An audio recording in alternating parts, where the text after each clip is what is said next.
Class 11th और class 12th की live biology classes के लिए आज ही डाउनलोड कीजिए नून एकेडमी की ऐप को from the Google play store. Hello friends, इस वीडियो में हम लोग देख रहे हैं bile acid synthesis. Bile acid synthesis कैसे होता है, इसे देखने से पहले हम देखते हैं कि बाइल एसिड क्या है। तो बाइल एसिड जो है उनका स्ट्रक्चर, उसमें 24 कार्बन एटम्स प्रेजेंट होते हैं, 2 और 3 हाइड्रोक्सिल ग्रुप्स प्रेजेंट होते हैं, स्टेरॉयडल न्यूक्लियस है इसमें, और एक साइड चेन है जिसका एंड कार्बोक्सिल ग्रुप से होता है। तो बाइल एसिड में स्ट्रक्चर का, जो बाइल एसिड का स्ट्रक्चर है, इसमें मेन स्टेरॉयडल न्यूक्लियस है। इस स्टेरॉयडल न्यूक्लियस में से 2 या 3 हाइड्रोक्सिल ग्रुप जुड़े हुए हैं और एक साइड चेन है जिसका एंड जो है वो कार्बोक्सिल ग्रुप पर होता है। इस तरीके से इस पूरे बाइल एसिड के स्ट्रक्चर में 24 कार्बन एटम्स प्रेजेंट होते हैं। ध्यान रखने वाली बात यह है कि इसका न्यूक्लियस जो है स्टेरॉयडल न्यूक्लियस होता है। जो बाइल एसिड है वो एम्फीफेटिक नेचर का होता है। एम्फीफेटिक नेचर का है, इसका मतलब क्या हुआ कि इसमें पोलर ग्रुप और नॉन पोलर ग्रुप दोनों प्रेजेंट होते हैं। इसमें पोलर ग्रुप है,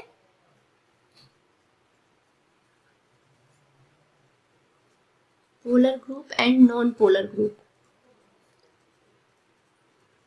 नॉन पोलर ग्रुप प्रेजेंट होता है, इस वजह से इसे हम क्या कहते हैं कि ये एम्फीफेटिक नेचर का है। इसमें इसका वर्क बहुत ही इंपॉर्टेंट है। इसका जो वर्क होता है वो एज अ इमल्सिफाइंग एजेंट ये यूज होता है, एज अ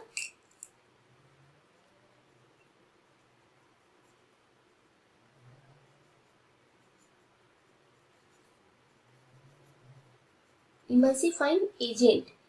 जो बाइल एसिड्स होते हैं, जब इंटेस्टाइन में इसको रिलीज किया जाता है तो वहां पर जो लिपिड कंटेंट आ रहा है, उस लिपिड के लिए, लिपिड का जो एब्जॉर्प्शन होता है वो नॉर्मली नहीं होता है, वो उसको पहले बाइल एसिड के साथ मिक्स किया जाता है, उसके बाद फिर उसका डाइजेशन या एब्जॉर्प्शन का प्रोसेस स्टार्ट होता है।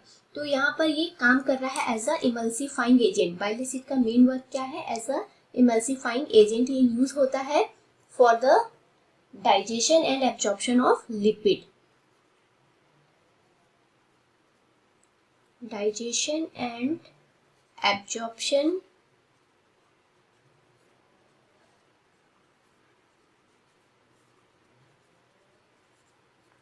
लिपिड के डाइजेशन और एब्जॉर्प्शन में इसका यूज होता है। बहुत ही इंपॉर्टेंट फंक्शन है इसका एज अ इमल्सिफाइंग एजेंट। जो बाइल एसिड है, इसकी जो सिंथेसिस है उसके लिए लोकेशन जो है कहाँ पर होता है, लोकेशन है बाइल एसिड सिंथेसिस का लीवर। लीवर में सिंथेसाइज होता है और स्टोर होता है गॉल ब्लैडर में।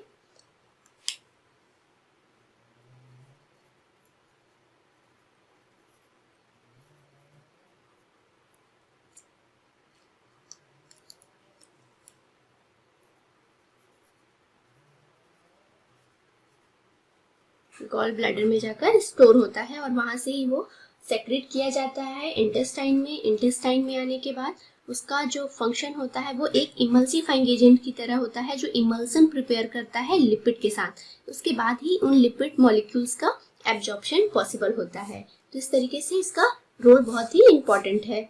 इसके बाद फिर हम देखते हैं इसका सिंथेसिस। बाइल एसिड सिंथेसिस कैसे होता है, इसका क्या प्रोसेस है। तो इसके लिए प्रिकर्सर जो है वो कोलेस्टेरॉल है। कोलेस्टेरॉल इसका प्रिकर्सर है। कोलेस्टेरॉल 7 अल्फा हाइड्रोक्सीलेज एंजाइम्स के प्रेजेंस में कन्वर्ट होता है 7 हाइड्रोक्सी कोलेस्टेरॉल में। ये जो बाइल एसिड की सिंथेसिस का प्रोसेस है, यहाँ पर NADPH यूज होता है। तो NADPH से NADP प्लस का फॉर्मेशन हो रहा है, मतलब यहाँ पे एनर्जी यूज हो रही है। और कोलेस्ट्रॉल जो है वो 7 अल्फा हाइड्रोक्सीलेज एंजाइम्स के प्रेजेंस में कन्वर्ट होता है 7 हाइड्रोक्सी कोलेस्टेरॉल में। 7 हाइड्रोक्सी कोलेस्ट्रॉल, ये यहाँ पर बहुत सारे स्टेप्स लगातार चलते रहते हैं और ये कन्वर्ट होता है कोलिक एसिड में और कीनो डीऑक्सीकोलिक एसिड में। 7 हाइड्रोक्सी कोलेस्ट्रॉल कन्वर्ट हो रहा है कोलिक एसिड में और कीनो डीऑक्सीकोलिक एसिड में कन्वर्ट होता है। कोलिक एसिड और कीनो-डीऑक्सीकोलिक एसिड, ये दोनों प्राइमरी बाइल एसिड्स कहलाते हैं। ये दोनों प्राइमरी बाइल एसिड्स हैं,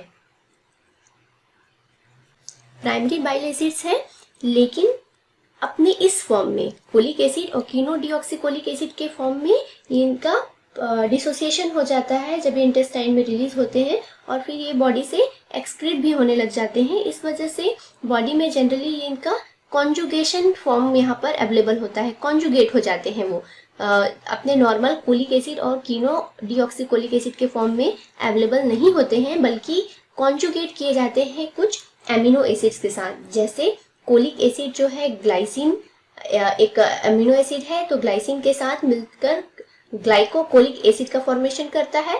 और इसी तरह अगर यहाँ पे टॉरिन का मॉलिक्यूल जुड़ जाता है तो ये टोरोकोलिक एसिड का फॉर्मेशन करता है।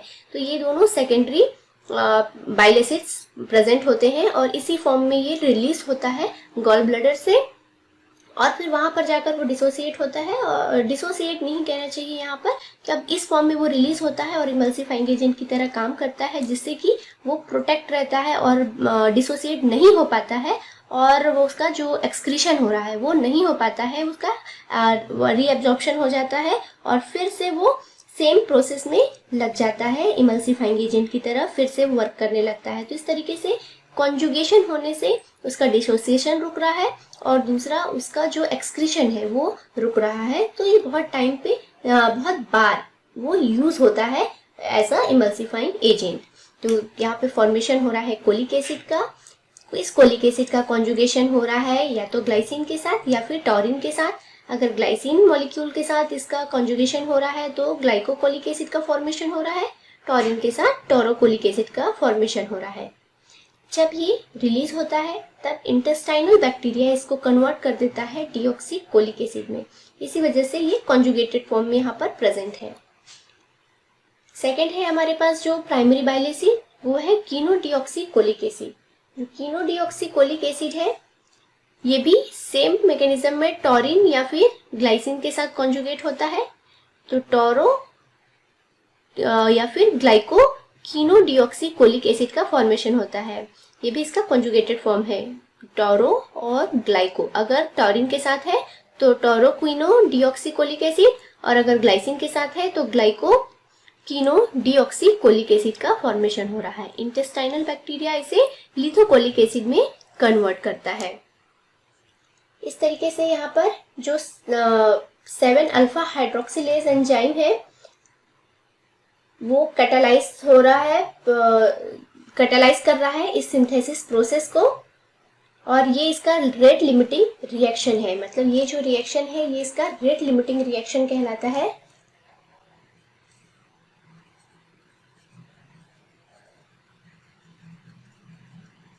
Rate limiting reaction cholesterol 7 alpha hydroxylase के प्रेजेंस में कन्वर्ट हो रहा है 7 हाइड्रोक्सी कोलेस्ट्रॉल में। ये रेट लिमिटिंग स्टेप है। ये स्टेप कितना फास्ट है इसके ऊपर डिपेंड करेगा कि बाइल एसिड की सिंथेसिस कितनी फास्ट होगी।